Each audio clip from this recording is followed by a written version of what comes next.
दोस्तों, भारत और इंग्लैंड के बीच पहले टेस्ट के तीसरे दिन हेडिंग्ले में बारिश के बाद केएल राहुल का ऐसा तूफान आया कि हर फैन का दिल जोर जोर से धड़क रहा था। बारिश ने खेल को कुछ देर के लिए रोका, लेकिन जब मैदान पर दोबारा एक्शन शुरू हुआ तो केएल राहुल और शुभमन गिल ने बल्ले से ऐसी आंधी मचाई कि इंग्लैंड के गेंदबाजों के पसीने छूट गए। जसप्रीत बुमराह की घातक गेंदबाजी ने इंग्लैंड को घुटनों पर ला दिया, तो वहीं राहुल और गिल की जोड़ी ने भारत को मजबूत बढ़त दिला दी। यह दिन उतार चढ़ाव, ड्रामा और रोमांच से भरा रहा। जी हां, इस वीडियो में हम आपको तीसरे दिन का पूरा रोमांच और हाइलाइट्स विस्तार से दिखाएंगे, तो वीडियो को अंत तक देखें। और अगर आप टीम इंडिया के दीवाने हैं तो एक लाइक जरूर ठोक दें। इस वीडियो का लाइक टारगेट है 1000 लाइक्स। चलिए बिना देर किए डाइव करते हैं इस महामुकाबले के रोमांच में। दोस्तों, मैच की बात करें तो बता दें, हेडिंग्ले के मैदान पर तीसरे दिन का खेल शुरू होने से पहले माहौल में तनाव साफ झलक रहा था। इंग्लैंड की टीम ने दूसरे दिन का खेल खत्म होने तक 209 रन पर 3 विकेट खो दिए थे। क्रीज पर मौजूद थे हैरी ब्रूक 46 और ओली पोप 100, जिन्होंने दूसरे दिन शानदार बल्लेबाजी कर इंग्लैंड को मजबूत स्थिति में पहुंचाया था। भारतीय गेंदबाजों को पता था कि अगर सुबह के सत्र में जल्दी विकेट नहीं मिले तो मैच उनके हाथ से फिसल सकता है।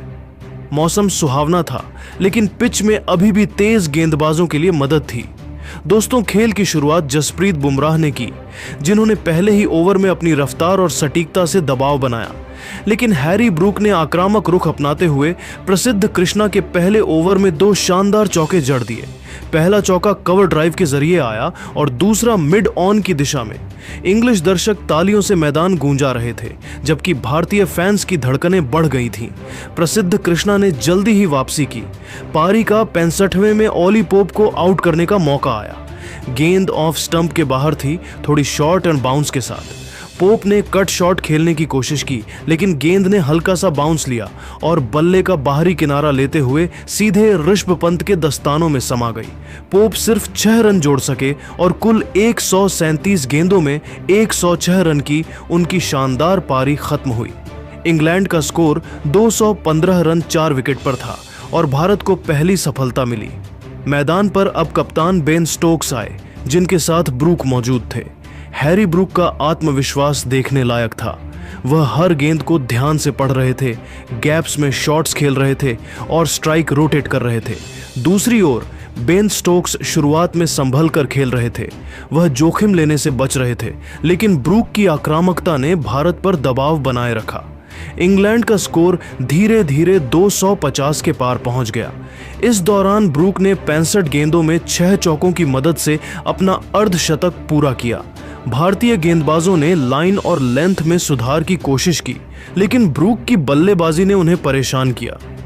मोहम्मद सिराज, जो अब तक लय में नहीं दिख रहे थे, ने 72वें ओवर में बड़ा झटका दिया। उन्होंने ऑफ साइड पर फील्ड सेट की और स्टोक्स को बाहर की ओर खेलने पर मजबूर किया। सिराज की गेंद थोड़ी बाहर थी।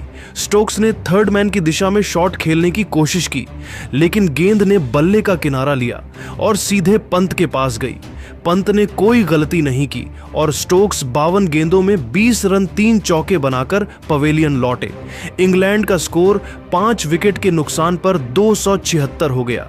यह भारत के लिए बड़ी सफलता थी, क्योंकि स्टोक्स की मौजूदगी इंग्लैंड को और मजबूत कर सकती थी। मैदान पर अब जेमी स्मिथ आए, जिन्होंने ब्रूक के साथ साझेदारी शुरू की, लेकिन भारतीय फील्डिंग ने इस दिन कई मौके गंवाए। रविंद्र जडेजा के 78वें ओवर में ब्रूक 46 पर थे। उन्होंने एक शॉट खेला जो बल्ले का किनारा लेकर पंत की ओर गया। यह मुश्किल कैच था, लेकिन पंत उसे लपक नहीं सके। उसी ओवर में साई सुदर्शन ने शॉर्ट लेग पर जेमी स्मिथ का कैच छोड़ा। ये 2 बड़े मौके थे जो भारत को भारी पड़ सकते थे। अब तक मैच में भारत 5 कैच छोड़ चुका था और इसका असर स्कोर बोर्ड पर साफ दिख रहा था। पहला सेशन खत्म होने तक इंग्लैंड का स्कोर 327 रन था। ब्रूक 50 से ऊपर पहुंच चुके थे और स्मिथ भी रन बनाने लगे थे। भारत के लिए चुनौती अब गेंदबाजी के साथ साथ फील्डिंग में भी थी। दूसरे सत्र की शुरुआत में भारत ने नए जोश के साथ गेंदबाजी की। प्रसिद्ध कृष्णा ने 92वें ओवर में जेमी स्मिथ को 40 रन पर आउट किया। गेंद शॉट थी। स्मिथ ने पुल शॉट खेला, लेकिन गेंद बल्ले के ऊपरी हिस्से से टकराकर हवा में गई। बाउंड्री लाइन पर रविंद्र जडेजा ने चतुराई दिखाई। वह बाउंड्री पार करने वाले थे, इसलिए उन्होंने गेंद को हवा में उछाला और पास खड़े साई सुदर्शन ने कैच पूरा किया। इंग्लैंड का स्कोर 6 विकेट के नुकसान पर 342 हो गया। यह विकेट नए गेंद से पहले आया, जो भारत के लिए फायदेमंद था। मैदान पर अब क्रिस वॉक्स आए और ब्रूक ने अपनी लय बरकरार रखी, लेकिन इस सत्र में एक दिलचस्प भिड़ंत देखने को मिली। मोहम्मद सिराज और हैरी ब्रूक के बीच तनाव बढ़ गया।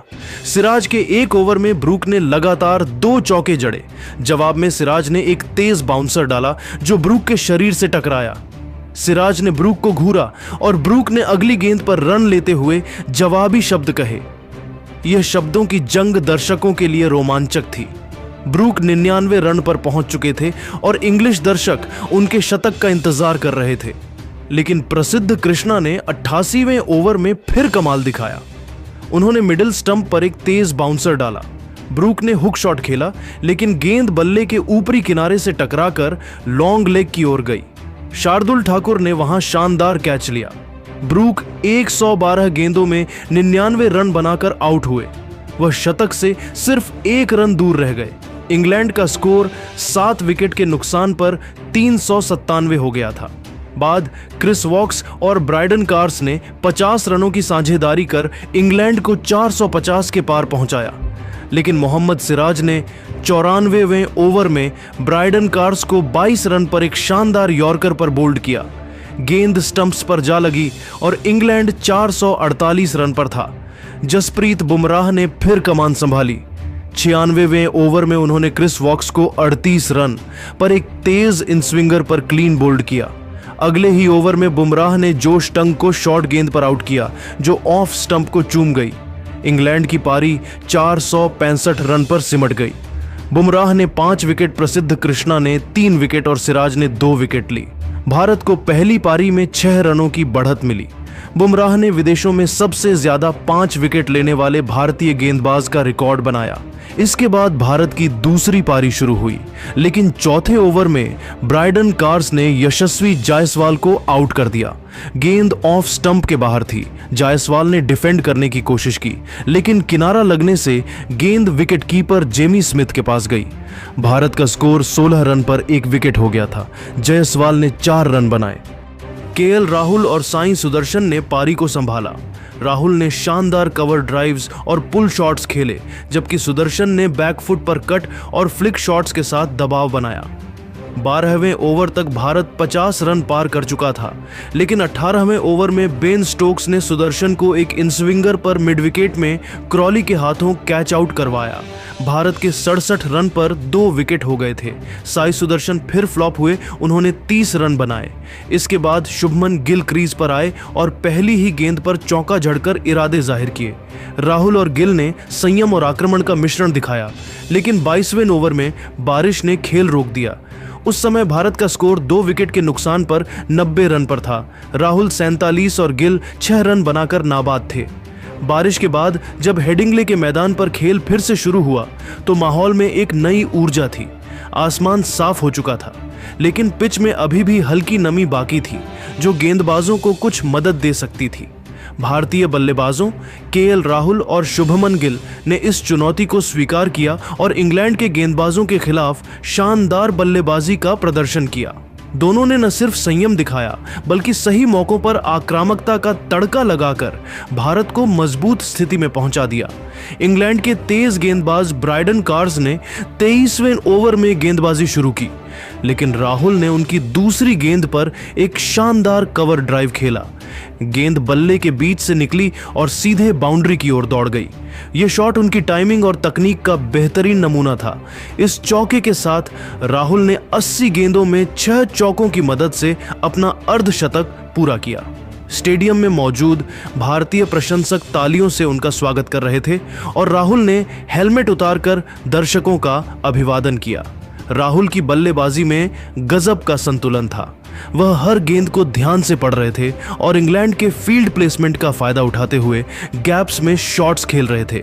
खासकर उनके कवर ड्राइव और बैकफुट पंच शॉट्स ने इंग्लिश गेंदबाजों को परेशान किया। जोश टंग के एक ओवर में राहुल ने ऑफ स्टंप के बाहर की गेंद को मिड ऑन की दिशा में फ्लिक किया, जो उनकी कलाई के कमाल को दर्शाता था। इस दौरान उन्होंने स्ट्राइक रोटेट करने में भी कोई कसर नहीं छोड़ी, जिससे शुभमन गिल को भी लय में आने का मौका मिला। दूसरी ओर शुभमन गिल ने भी अपनी क्लास दिखाई। बारिश से पहले वह 6 रन 10 गेंद 1 चौका पर थे और उनकी शुरुआत आक्रामक थी। खेल शुरू होने पर गिल ने इंग्लैंड के कप्तान बेन स्टोक्स के खिलाफ एक शानदार ऑफ ड्राइव खेला। 25वें ओवर में स्टोक्स की गेंद को गिल ने कवर पॉइंट की दिशा में खेला और गेंद तेजी से बाउंड्री की ओर चली गई। यह शॉट गिल का था, आत्मविश्वास को दर्शाता था। गिल ने शुरुआत में कुछ गेंदों को डिफेंड किया, लेकिन जैसे ही उन्हें मौका मिला उन्होंने अपने शॉट्स का जादू बिखेरा। गिल ने 68 गेंदों में 7 चौकों की मदद से अपना अर्धशतक पूरा किया। उनका यह अर्धशतक 32वें ओवर में आया, जब उन्होंने क्रिस वॉक्स की एक फुल लेंथ गेंद को कवर ड्राइव के जरिए बाउंड्री तक पहुंचाया। गिल की बल्लेबाजी में धैर्य और आक्रामकता का शानदार मिश्रण था। वह इंग्लैंड के गेंदबाजों को परेशान करने में कोई कसर नहीं छोड़ रहे थे। खासकर उनके बैकफुट कट शॉट्स ने इंग्लिश फील्डर्स को छकाया। एक मौके पर जोश टंग की शॉर्ट गेंद को गिल ने गली और पॉइंट के बीच गैप में खेला, जो उनकी सटीकता को दिखाता था। राहुल और गिल की जोड़ी ने इंग्लैंड के गेंदबाजों पर लगातार दबाव बनाए रखा। दोनों ने मिलकर स्ट्राइक रोटेट करने के साथ साथ बाउंड्रीज भी निकाली। 28वें ओवर में राहुल ने टंग की गेंद पर एक शानदार लॉफ्टेड कवर ड्राइव खेला, जो हवा में उछलकर बाउंड्री के पार गई। यह शॉट उनकी क्लास का प्रतीक था। दूसरी ओर गिल ने स्टोक्स के खिलाफ बैकफुट पर जाकर एक पंच शॉट खेला, जो मिड ऑन और मिड विकेट के बीच से निकल गया। इस दौरान दोनों बल्लेबाजों ने इंग्लैंड के फील्ड सेटअप को भांपते हुए सिंगल्स और डबल्स लिए, जिससे स्कोरबोर्ड तेजी से आगे बढ़ा। 30वें ओवर तक भारत का स्कोर 2 विकेट पर 140 रन हो चुका था। राहुल 70 के आसपास थे और गिल 30 के पार। इस साझेदारी ने इंग्लैंड के गेंदबाजों को रणनीति बदलने पर मजबूर किया। बेन स्टोक्स ने फील्ड में बदलाव किए, ऑफ साइड पर अधिक फील्डर रखे और गेंदबाजों को शॉर्ट पिच गेंदें डालने को कहा, लेकिन राहुल और गिल ने इन रणनीतियों का डटकर सामना किया। एक मौके पर कार्स ने राहुल को बाउंसर डाला, लेकिन राहुल ने उसे आसानी से डक किया और अगली गेंद पर एक फ्लिक शॉट खेलकर सिंगल लिया। अर्धशतक पूरा करने के बाद केएल राहुल ने और आक्रामक रुख अपनाया। वह अब हर गेंदबाज को निशाना बना रहे थे।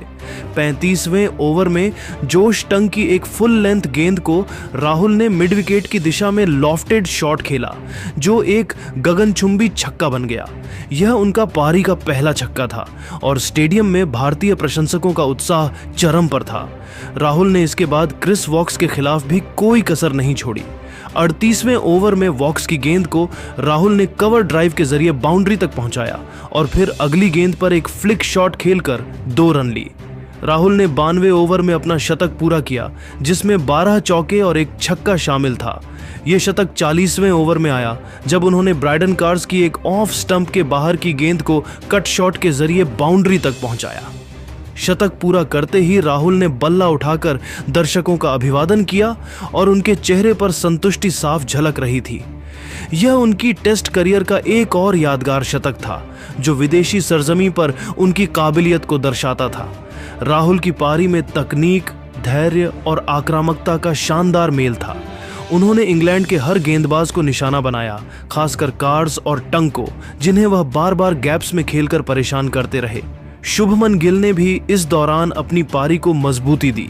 वह राहुल की तरह आक्रामक नहीं थे, लेकिन उनके शॉट्स में क्लास साफ दिख रही थी। 42वें ओवर में बेन स्टोक्स की एक गेंद को गिल ने बैकफुट पर जाकर कट किया, जो पॉइंट और कवर के बीच से निकलकर बाउंड्री तक गया। गिल ने अपनी पारी में सिंगल्स और डबल्स लेने पर भी ध्यान दिया, ताकि राहुल को ज्यादा स्ट्राइक मिले। उनकी बल्लेबाजी में एक युवा कप्तान की परिपक्वता झलक रही थी।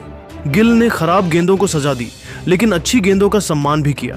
एक मौके पर टंग की इनस्विंगर को गिल ने डिफेंड किया और अगली गेंद पर ऑफ ड्राइव खेलकर सिंगल लिया। दिन का खेल खत्म होने तक भारत ने 2 विकेट पर 210 रन बना लिए थे। केएल राहुल 104 रन, 110 गेंद, 12 चौके, 1 छक्का और शुभमन गिल 54 रन, 80 गेंद, 7 चौके पर नाबाद थे। दोनों ने मिलकर 143 रनों की अटूट साझेदारी की, जिसने भारत को 216 रनों की बढ़त दिलाई। इस साझेदारी ने न सिर्फ भारत को मजबूत स्थिति में पहुंचाया, बल्कि इंग्लैंड के गेंदबाजों का आत्मविश्वास भी तोड़ा। बेन स्टोक्स ने अंतिम कुछ ओवरों में खुद गेंदबाजी की, लेकिन वह कोई जादू नहीं दिखा सके। कार्स और टंग ने भी कोशिश की, लेकिन राहुल और गिल की जोड़ी ने हर रणनीति का जवाब दिया। बारिश के बाद का सत्र पूरी तरह भारत के नाम रहा। केएल राहुल की शतकीय पारी और शुभमन गिल के संयमित अर्धशतक ने भारत को ड्राइविंग सीट पर बिठा दिया। राहुल की आक्रामकता और गिल की स्थिरता ने इंग्लैंड के लिए चौथे दिन की चुनौती को और मुश्किल कर दिया। अगर यह जोड़ी अगले दिन भी टिकती है तो भारत एक बड़ा लक्ष्य खड़ा कर सकता है। दोस्तों, आप इस साझेदारी को 10 में से कितने नंबर देंगे? कमेंट में जरूर बताएं।